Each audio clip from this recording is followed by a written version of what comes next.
Hello, and welcome to our podcast on pronoun, agreement, and you. This is going to be one of many in a series about pronouns and how we make them agree with verbs and other things in the sentence. So, just to get you started, we are starting with this one. Let's go ahead and see what we're talking about. So, let's go ahead and back up for a second. Pronouns are the part of speech that take the place of nouns. So, instead of saying a sentence like, Johnny went to the store, Johnny brought Johnny's money, Johnny spent Johnny's money on the stuff that Johnny wanted, we could replace Johnny over and over again with the pronoun of he.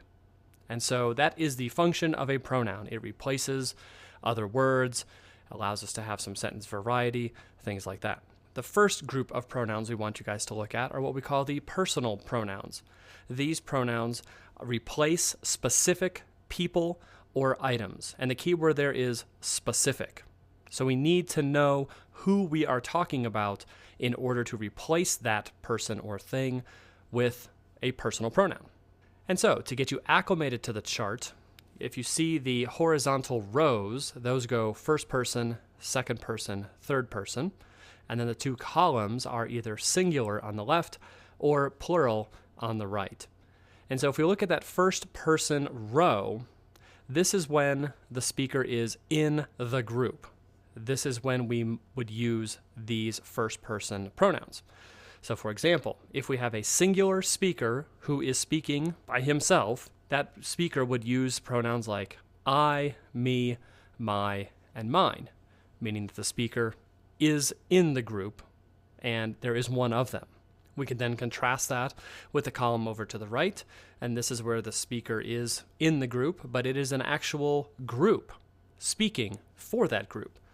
So, for example, we, us, our, and ours. The group itself is speaking on its own behalf. The second row down, we have second person. And the way to think about this is when one is speaking directly to somebody. For example, if I am speaking directly to one student, I would use the pronouns you, your, and yours. I might say, hey student, you over there. This is your homework. This is yours. I'm speaking directly, face-to-face, to one person. And so I can use second person singular. If I'm speaking to the entire class, I can use second person plural. And I could say to my entire class, you must complete this homework. This is your homework. It is yours. And so I'm speaking directly to a group this time. Therefore, I get to use second person plural. Now, I know the temptation is to say something like, hey, you all out there need to get this done. You all or y'all might be fine in casual conversation, but when you are using formal, standard, conventional English, you all does not exist. You would just say you. And that can either signify talking directly to one person, as in second person singular, or speaking directly to a group, meaning you, the class. The last row down there is third person, and the way to think about this is when we are speaking about someone. So imagine you're speaking about another group or student in the other room beyond the hallway. You could say, he was late. So I'm not talking to him, I'm talking about. And so we use pronouns like he, him, his, she, her, hers, it, and its. And then if we're going to talk about a group, we might use the pronouns of they, them, their, and theirs. And so we're talking about, but in this case we're talking about a group. So you can see there are 26 pronouns in this chart. That is a finite list, so it's in your best interest to learn these, to memorize these, to make sure that you could just fill in a blank chart if we gave you one, because there are 26. And that does mean that you count you, your, and yours twice. So moving forward, the question becomes, are these pronouns interchangeable? Just because I want to use first person singular, can I use I for me? Can I substitute in third person singular? Can I substitute him for he? How about we for us? Can we just choose one of the pronouns in the box, whatever we're feeling like that day, and just throw them into the sentence? For example, is it I or me am going to the store?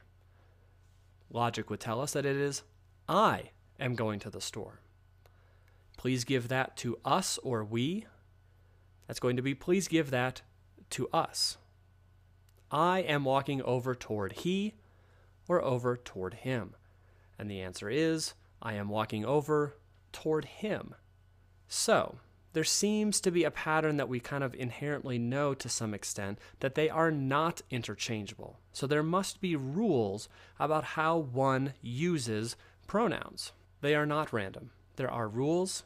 Let's talk about one of the basic rules we want to get to in this podcast. And the basic thing we want you to know out of this one is that there are certain pronouns that serve as the subjects of clauses or complete sentences, which are also clauses. Those in this chart would be the pronouns of I, we, you, he, she, it, and they. Those need to be in the subject positions of either independent clauses or dependent clauses. You can't exchange them for something else. These are the ones that are in the subjective case. Contrast that with the example on the bottom. These pronouns that are listed are in the objective case, meaning they have to serve as the object of certain grammatical structures. For example, the object of a preposition or the direct object of a sentence. And those are me, us, you, him, her, it, and them. And so we cannot put a subject pronoun where an object pronoun needs to be. So let's go ahead and do a little bit of practice here. Let's see if we can figure out what would go into each of these lines, these very short sentences, given the descriptor over on the right. So in the first one, blank apologize. And we're looking for a first person singular. Clearly it needs to be a subject pronoun. So that answer needs to be I apologize. You can't say me, because this is a subject location, therefore you need the subjective case, which here is I. Let's do one more together. Blank forgives, third person singular. So if we remember where we are in our chart, that's at the bottom on the left-hand side. So it could be he forgives, she forgives, or even it forgives. But it cannot be something like him forgives, her forgives, because this is calling for a subject pronoun, a subjective case. Therefore, between those in that box, we have to pick the subjective case pronouns. Go ahead and stop the podcast now and see how you do.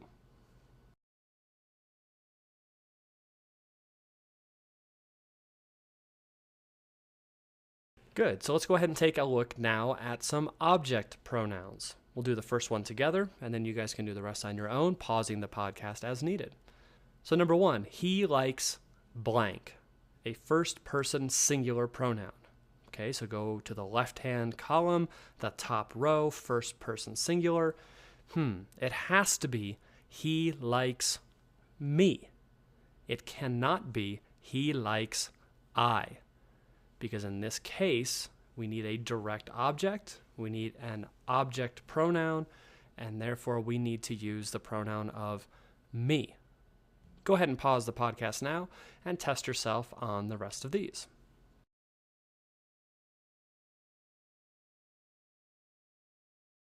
And here's another page of examples. Go ahead and pause the podcast now and see if you can fill these ones in correctly.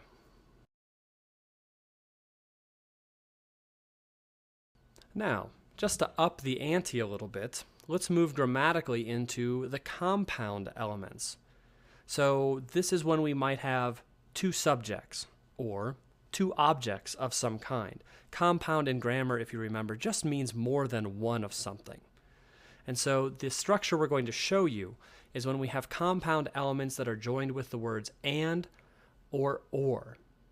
And if we have that, both pronouns must be in the same case. For example, my horse and I are on the way. Both my horse and I are the subjects of the sentence, therefore they must be in the subjective case, therefore the pronoun must be I. You cannot say, my horse and me are on the way. Number 2, he and I cracked crawdads. Again, he is a subject. I is a subject. Therefore, we both have to be in the subjective case. So it's he and I. It cannot be him and me, or he and me, or him and I. Both are subjects. Both are in the subjective case. Both pronouns must be the correct subjective case pronouns. Now, this is how we do this. When we see these compound elements, this is the way your brain should be thinking you through to double check your work. For example, my horse and I are on the way. Since it's compound, there's 2 subjects, let's write the sentence again as 2 sentences, each with its own subject. So if we take that one sentence and split it into 2, we might say, my horse is on the way. Okay, my horse seems to work. And then with our other subject, we double check our work. I am on my way.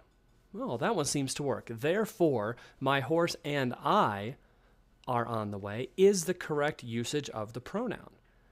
You cannot say, if you split them into 2 sentences, you cannot say, me is on my way, unless you're some sort of caveman, Neanderthal type person. Because me is on my way is incorrect, then even when you go back to your original sentence with the compound elements, it needs to be my horse and I. It cannot be my horse and me. That would be incorrect. The same thing works with object pronouns. If you have a compound object, the way to double check your work is to split them into 2 sentences. Please turn in your homework to him or me. If you want to check and make sure that your pronouns are correct, separate that into 2 sentences. You would say, please turn in your work to him. You would also say, please turn in your work to me. You would not say, please turn in your work to I. Therefore, if we go back to our original sentence where they are compounded, the correct way to say it is, please turn in your work to him or me. Because both are objects of prepositions, both need to be in the objective case, and him and me are in the objective case. Now, as an aside, don't be a jerk in grammar. Whenever you are talking about someone else and yourself, either as the subject of a sentence or as the object, always put yourself last. For example, Jimmy and I will go. 2 subjects, and the I goes second. You don't say, me and Jimmy will go. That's wrong for 2 reasons. 1, me is not a subject pronoun. And 2, you put yourself first. Don't be egotistical in grammar. A, get the right case, and B, put yourself last. Number 2, Sally and I are shopping. That's correct. Number 3, my friend and I are heading toward the Gap or something. Then the last one, we get it in the objective case too. Hand that to him or me. Again, always put yourself last. So it should not be, me and my friend are heading toward, or hand that to me or him. Okay, always put the speaker, the I, the first person, last. So here we go, kind of the same pattern we had before. Let's do the first one together, see how we do, and then go ahead and pause the podcast and test yourself on the rest. So Herman shot a dirty look at, third person singular would be at him or her, and first person singular would be me. So Herman shot a dirty look at him and me. Both are in the objective case. Both agree with that. Therefore, we have to use the objective case pronouns, him or her, and then the second line would be me. Go ahead and pause this now and see how you do on the rest.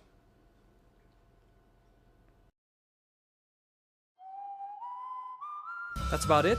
As always, if you have any questions, please definitely bring these into class. We will answer any questions you have and continue to move forward on our quest for perfect pronoun agreement. Thank you very much, and we'll see you soon.